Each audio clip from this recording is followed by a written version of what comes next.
Awuzu billahi minash shaitani rajim bismillahir rahmanir rahim. Ṣàlàáfíà ni mo bá yín, astagfirullah. Ibi tá bá ti gbé iṣẹ́ Ọlọ́run, any of our dealings, astagfirullah. Gbogbo àná lẹ́lẹ́ṣẹ̀ tó yé yín. Ẹ̀yin kan hypocrite ni yín. Weekend lawa, alẹ́ rẹ bẹ̀, ìwọ tó bá ti wà comfortable please. Excuse me. Ọkọ àtìyàwó lèmi on point by two. Mò ń kọ́. Ọkọ àtìyàwó lèmi on point by two.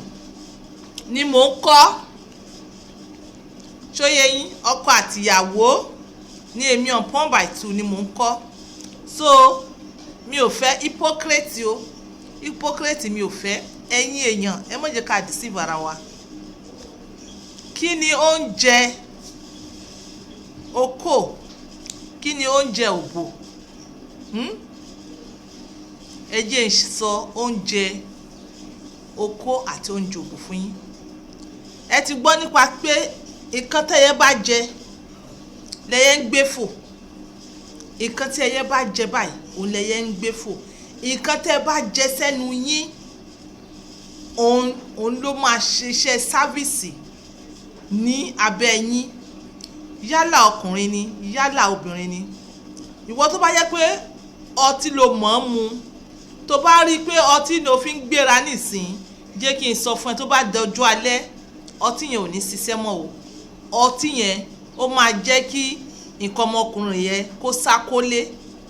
Ìwọ tó bá ti jẹ́ pé obìnrin ọtí ló mọ̀ ọ́n mu ló mọ̀ fi ń gbéra, tó bá dọjọ́ alẹ́ gbogbo ẹ̀ ó máa tètè gbẹ, because ó di pé kí ni gbogbo rẹ̀ estrogen level ló mọ̀ ń sáré lé nítòbìnrin tó máa lọ gbẹ fúrúfúrú.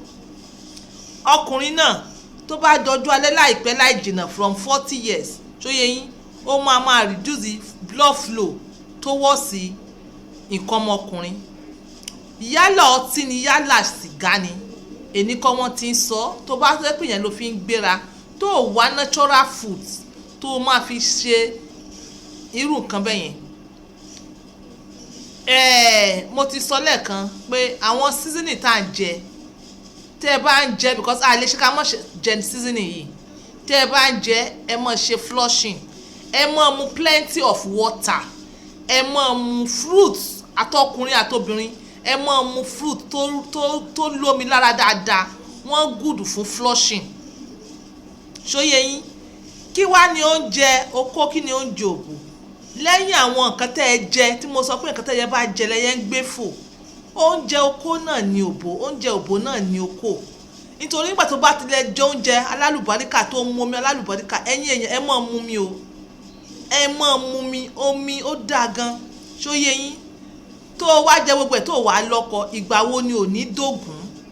Tó jẹ́ kí ọkọ rẹ ṣe bó ṣe yẹ kó ṣe, ìgbà wo ni ò ní dògún? Ìgbà wo ni kò ní há?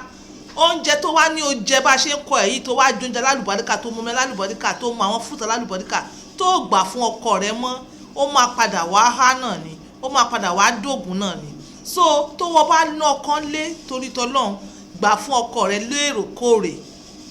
Kò sí timetable, mo ti sọ bẹ́ẹ̀ nu fídíò mi kan, there is nothing like timetable. Ṣóyé yín, ẹ mọ̀ fún ọkọ ní time tó bá fẹ́, tó bá yẹ. Àwọn ọkùnrin wọ̀nyẹn àrà náà ti ń sọ pé wọ́n ti ń ṣe enhancement táwọn á fún wọn, natural foods ni, tó yé yín, tó máa build wọn gradually and gradually. Jẹ́ kí tún wá ní oúnjẹ òbò, ó ní exercise, ó ní exercise. Ẹ ní láti mọ exercise, ẹ ní láti sanra ràpàtà. Tẹ́ ẹ bá sanra ràpàtà, ibẹ̀ yẹn ó wà á dí, ó máa dí ní. Ẹ bá ti ń sanra gbogbo everywhere lọ́ra máa fún ibẹ̀ yẹn, yes, ojú bẹ́ẹ̀ máa dí. Tí ọkọ bá wá sọ pé òun ṣetán àti wọlé, ó máa dùn yín. Kò sí oúnjẹ tó bá jẹ, oúnjẹ tá a ní kẹ́ ẹ jẹ yẹ́lẹ́yẹ́ ń gbé fò. Èmi ò sọ pé oúnjẹ tó máa jẹ́ kó sanra anyhow, àwọn chocolate, àwọn sweet, àwọn fatty, àwọn mini, àwọn mẹ́nẹ́mẹ́nẹ́, àwọn kọ́. Àwọn oúnjẹ yẹn ló máa ń jẹ́ kíyàn sanra tí ò da, ìsanra tó yẹ pé ó máa wá lọ díbẹ̀ yẹn. Ṣóyé yín, so o need láti máa ṣe exercise, o need láti máa ṣe even kegel exercise tí wọ́n máa ń ṣe fún ibi ojú ara. Ẹ̀yin náà lẹ mọ̀ nǹkan tó ń jẹ́ kegel.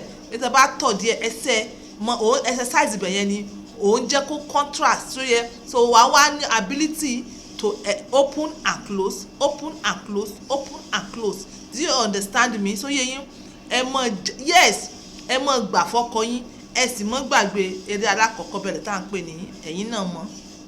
So ọ̀rọ̀ mi kò ju báyìí lọ pé ẹ ṣe exercise, ẹ dènà ọtí, ẹ minimize ọtí àti sìgá mímu. Kò help yín o, ẹ lè rò pé ó help yín. Jẹ́ kí n tó lọ, kí ni oúnjẹ okókó mọ̀? Ó ní pé àìbá mọ̀ o ti lè ní infection rí lọ́jọ́ tó ti pẹ́, o wá kọ̀ infection yẹn, o mójútó pátápátá, o tọ́jú ẹ̀ díẹ̀, ó sú ẹ, o filẹ̀, ìyẹn wá affect ẹ léròkórè. Ìwọ ò mọ̀ pé ọjọ́ alẹ́ ló fi ń ṣeré yẹn, nǹkan ọmọkùnrin rẹ ló ń pa gradually. Tí ẹ bá ti tọ́jú, ẹ bá ti kílì infection tí ò bá ti lọ, ẹ bẹ̀rẹ̀ sí ní jẹ natural foods. Ẹ ní láti add black seed, kẹ́ mọ̀ lò black seed. Kò ṣe mo mọ́ sábà sọ black seed because ẹ̀yin kan wàláhì ẹ mọ̀ àǹfààní rẹ̀. Tẹ́ bá mọ̀ àǹfààní rẹ̀ ni ẹ store ẹ̀ sínú yàrá yín. Kíní kan wà lára black seed, tẹ́ bá ti consume ẹ̀ jù ó máa lower blood pressure yín, blood pressure, yes, ó máa lower ẹ̀. Tó bá dẹ̀ ti lower ẹ̀ ó máa fún yín ní slight headache.